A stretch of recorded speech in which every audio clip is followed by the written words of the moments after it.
Igbo bụ Igbo ekene m unu na-anọkwa ọfụma. Asị m ka m wepụtara unu ihe onyonyo anụwa maka na o tego aka ndị nọọsụ anụwa, ndị nọọsụ maọbụ ndị dọkịta mgbe ọbụla ịmụcha nwa akụkọ eju ha ọnụ. Agbalụgo m mmadụ one na one up to 3 people or even 4 people ka amụchalụ nwa. Ndị nke nwa ha nwụla asị ha na nwa ha nwụrụ anwụ, nwa ame ya ligidela arụ ruo mgbe ejele ịmụ ya amụpụta ya sị gị na nwa a nwụrụ anwụ. Maọbụ ndị nke asị ha o nwere onye nke nwa ya tụla na fuo afụrị anya sị gị na ndochi brekiri n'ụlọ ọgwụ.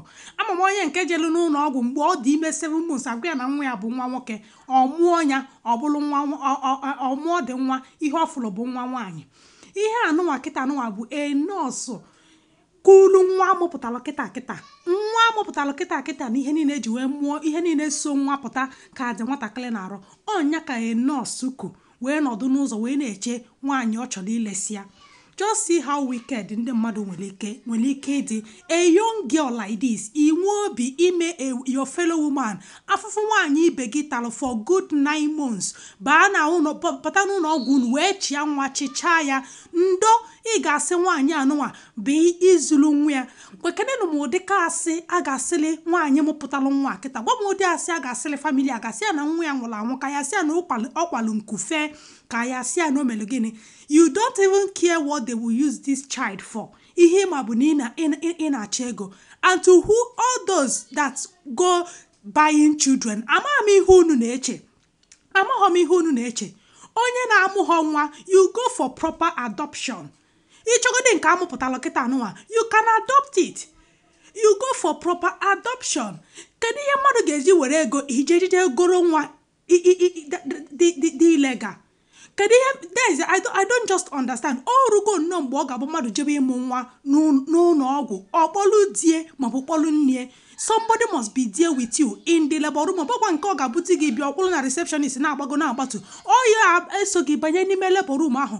Ị nọla ebe a mụọ nwa, ọ bụ na di gị anọrọ n'ụlọ nwaanyị ime luvi ọmụmụ nne ya, ọ bụ na di gị bụ onye na-eje njem, nne gị ga-anọ ya. Ọ ga-enwerịrị otu onye ga-eso gị banye n'ime labor room enwee mụọ onye bụ nwa.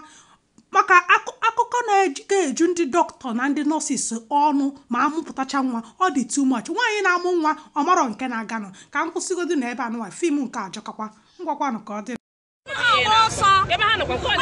Ebe ị na-arụ ka ihe hospital ị na-arụ Mother of Mercy ka ị nọ wee kuru nwa ka ị nọ wee kuru nwa amụ kịta nwa amụ kịta nwa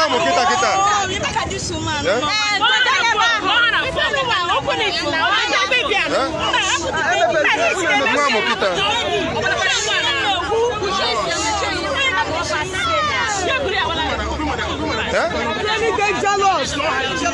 ọga ndị asụ nwa ezu nwa achịlele ihe nwa achịlele onwe right ịpụ n'ụlọ ọgwụ ihe nwa achịlele